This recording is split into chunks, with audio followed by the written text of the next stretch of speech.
ഉണ്ടല്ലോ വിശ്വസിക്കുന്ന ഒരു കാര്യം എന്താ പറയുക, ഈ കണ്ണന് ഭയങ്കര ശക്തിയാണോ.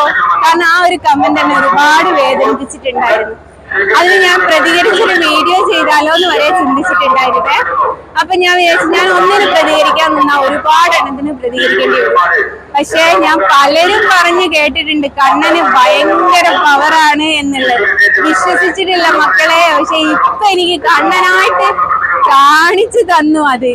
കാരണം അത്രത്തോളം വിഷമിപ്പിച്ച ഒരു കമന്റ് ആയിരുന്നു അത്. നിങ്ങൾക്കൊക്കെ എടുത്ത് നോക്കിയാൽ കാണാം.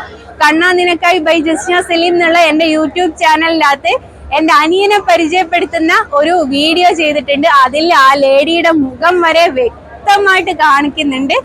ആ ലേഡി ഇങ്ങനെയൊക്കെ പറയണ്ടേ, എന്താവശ്യമുള്ളത്? എന്തോ ആയിക്കോട്ടെ, ഞാൻ കണ്ണനെ വരയ്ക്കുക. അല്ല, ആ ലേഡി കൃഷ്ണഭക്തയാണ് പോലും. കൃഷ്ണഭക്തന്മാര് ഒരിക്കലും മറ്റൊരു ഭക്തനെ കുറ്റം പറയില്ല എന്ന് ഞാൻ കേട്ടിട്ടുണ്ട് കേട്ടോ. ഒരു കാര്യം ഞാൻ പറഞ്ഞോട്ടെ, ഞാൻ ഈ കേൾക്കുന്നതൊക്കെ യൂട്യൂബ് കാണുന്ന വീഡിയോസ് ആണ്.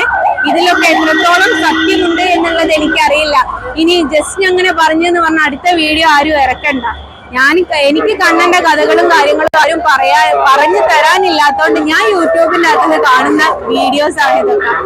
അപ്പം അതിൽ ഞാൻ കേട്ടൊരു കാര്യമാണ്, കൃഷ്ണഭക്തന്മാർ അങ്ങോട്ടും ഇങ്ങോട്ടും പരസ്പരം പാര വെക്കില്ല, കുറ്റം പറയില്ല എന്നൊക്കെ. അപ്പൊ ആ കുട്ടി യഥാർത്ഥ കൃഷ്ണഭക്തയായിരുന്നേ. കൃഷ്ണഭക്ത എന്ന് വേണ്ട, പച്ച മനുഷ്യനായിരുന്നേ. നമുക്കൊരാൾ സഹായം ചെയ്ത് നമ്മളെ കൂടപ്പിറപ്പ് നമ്മൾ അങ്ങനെയും നോക്കുന്നുണ്ടെങ്കിൽ, കൂടെ പിറക്കണം ഇല്ല സഹോദരി, കൂടപ്പിറപ്പ് ആവണം എന്നുണ്ടെങ്കിൽ നമുക്ക് അല്ലാതെയും നമ്മുടെ ഒരു അമ്മയുടെ വയറ്റിൽ പിറക്കാതെയും കൂടപ്പിറപ്പ് നല്ല അന്തസ്സായിട്ട് പറയാൻ പറ്റും.